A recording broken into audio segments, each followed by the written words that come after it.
Shalom saudara-saudari yang dikasihi Tuhan.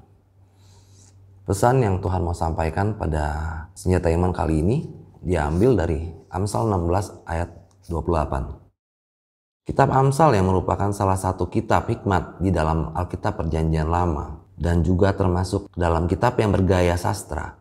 Banyak berisi mengenai nasihat-nasihat untuk kalangan muda serta didikan dan pengajaran. Orang yang curang menimbulkan pertengkaran, dan seorang pemfitnah menceraikan sahabat yang karib. Penulis hendak menyampaikan mengenai hubungan sebab akibat waktu lalu, dan hal tersebut juga masih tetap terjadi hingga kini.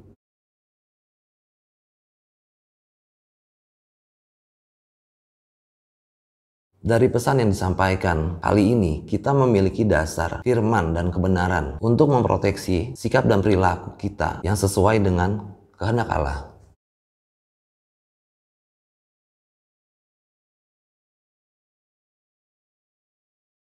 Orang yang curang menimbulkan pertengkaran, dan seorang yang melakukan fitnah menghancurkan persahabatan atau hubungan dalam keluarga. Kita perhatikan korelasi sebab akibat yang secara garis besar diawali dengan sifat dari kejahatan. 1. Kata curang.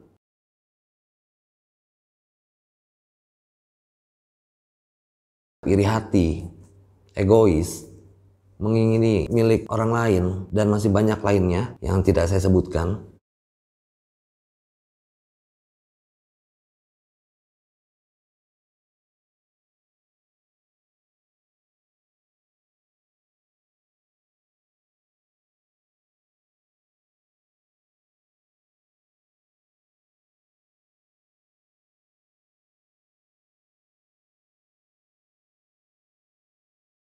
Kedua, kata fitnah.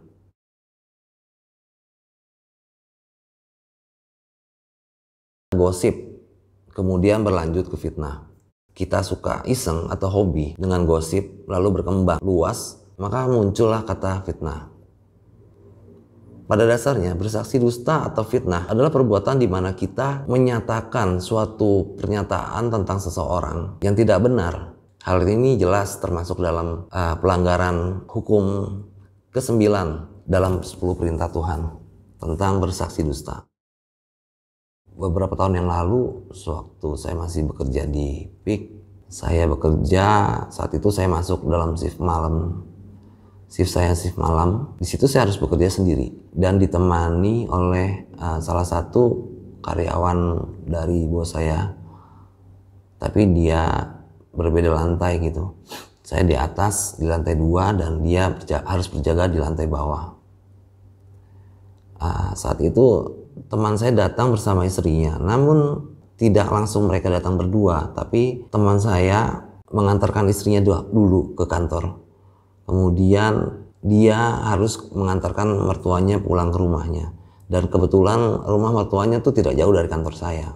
Singkat cerita, istrinya datang ke kantor saya, masuk dari pintu bawah. Ya, karena saya sudah memang beritahu dia untuk silakan masuk, buka pintu, kemudian naik saja ke lantai 2. Hal tersebut dia lakukan. Namun di situ ada orang yang melihat hal tersebut.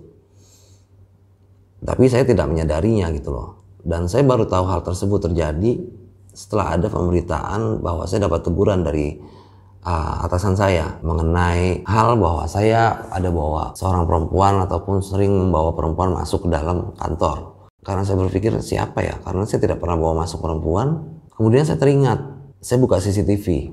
Memang saat itu 2 kali teman saya datang ke kantor bersama istrinya. Namun istrinya duluan yang datang. Baru teman saya datang ke kantor. Dan di situ saya mencoba jelaskan ya. Secara manusiawi, kalau saya jelaskan begitu saja tanpa saya harus sertai bukti CCTV, agak sulit menjelaskannya. Namun puji Tuhan saat itu kantor sudah ada sistem CCTV. Jadi setelah pertanyaan yang diberikan kepada saya, kemudian saya minta waktu kepada bos saya.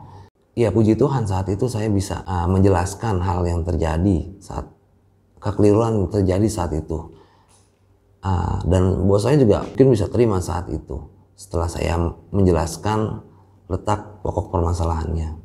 Namun yang masih belum bisa saya jelaskan ataupun saya clearkan masalahnya adalah bila mana hal tersebut beredar keluar dari kantor saya, misalnya ke rekan saya yang lain ataupun rekan-rekan kantor sebelah mungkin.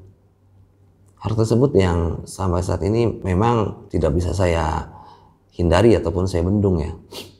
Tapi dari hal tersebut saya belajar bahwa fitnah itu efeknya tuh bukan saat itu saja gitu loh. Tapi kalau misalnya sudah meluas dan ternyata hal tersebut tidak benar, agak susah untuk seseorang memperbaikinya.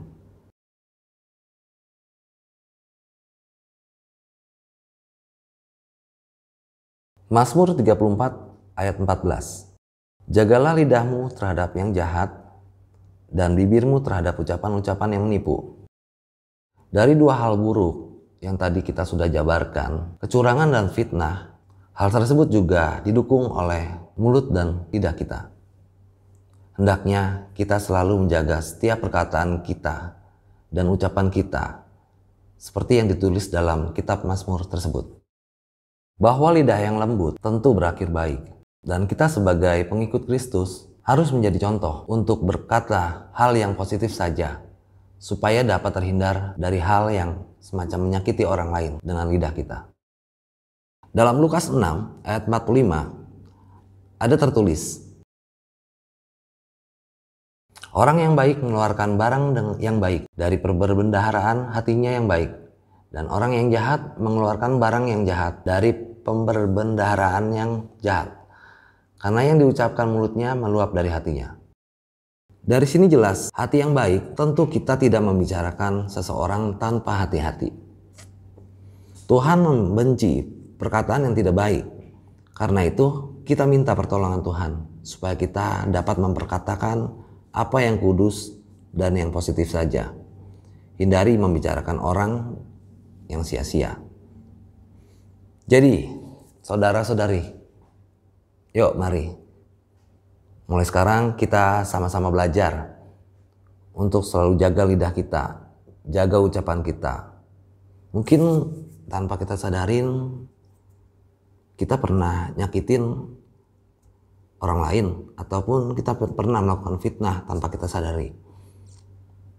Untuk itu kita minta pengampunan sama Tuhan. Kita minta pertolongan Dia untuk mengubah diri kita agar lebih baik,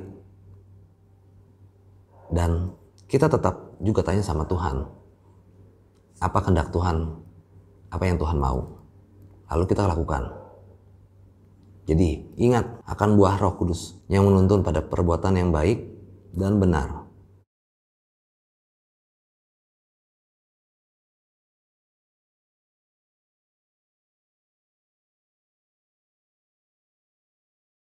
Maka dengan demikian kita akan menyenangkan hati Tuhan dan sanggup menjadi garam dan terang dunia.